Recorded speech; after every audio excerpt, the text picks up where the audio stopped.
All right, so I did a video earlier about this doll, this jazz doll based on an American teenage transgender boy that wants to be a girl. And found some more articles about this because I felt like I didn't cover a few points. And this is from the Mercury News. Transgender doll based on Jazz Jennings set to debut. And then it says, a New York doll maker says it will be selling what it believes is the first transgender doll on the market. The doll is based on Jazz Jennings, the teenage transgender subject of the TLC documentary series I Am Jazz. It will make its debut at the New York Fair next week and be available on the Toner Dolls website and in specialty stores in July. At the price, it says, a spokesman for the company said the 18-inch doll, which has a genderless plastic mold typical of most dolls, is being tested for kids aged 8 and older and is expected to retail at $89.99. Now, what I originally sort of joked, but it's serious as well, is that in reality, this should be a male doll that feels on the inside that it's a female doll.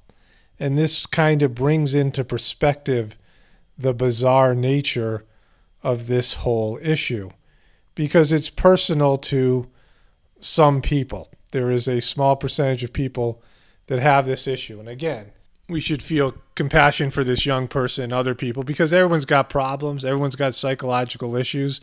And this one seems to be kind of a drag. I think for all these transgender people, I think it's probably one of the worst things that you could have happen to you. Not to identify, not to believe that you're the sex that you were born with.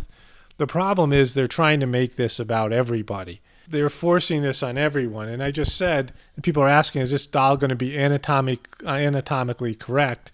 And the definition for anatomically correct is having representations of the sexual organs. So this would be in reference to a doll. And what sexual organs would this doll have for it to be anatomically correct? It would have to be physically correct because the part of them that's transgender is on the inside. It's part of their ego. It's part of their psyche. It's part of their internal world. It's a feeling or a thought that they don't identify with their actual sex. And so what you have here is a plastic doll that is genderless. And does that mean that all other dolls are transgender dolls? Because the only thing that would make it a transgender doll would be gender and having a gender that's incongruent with how the doll actually feels, which is, again, so convoluted and so bizarre. And what kid's going to want this? I mean, think about this. You know, it's like the Charlie Brown getting the rock. I think I'm going to use this reference in another video coming up, you know, where everyone else gets some candy and Charlie Brown gets the rock. Imagine being the kid that gets the transgender doll for, you know, what are you going to get, a Barbie, a transgender doll, and a transformer, you know, and have those things play out. Have the transgender doll play with Barbie and a transformer, some AI intelligence from the transformer, these computer beasts, the Barbie, this artificial, you know, superficial girl with body image issues. Transgender doll would be wonderful. Wonderful playtime at Susie's house. She's got Barbie who can only eat a grape every day to keep her figure.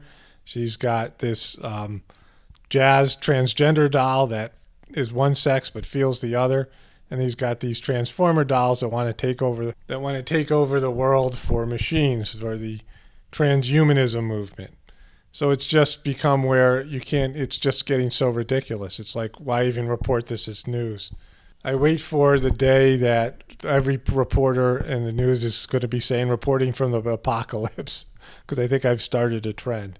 All right, so this is Paul Romano reporting from the apocalypse. Everybody have a wonderful night.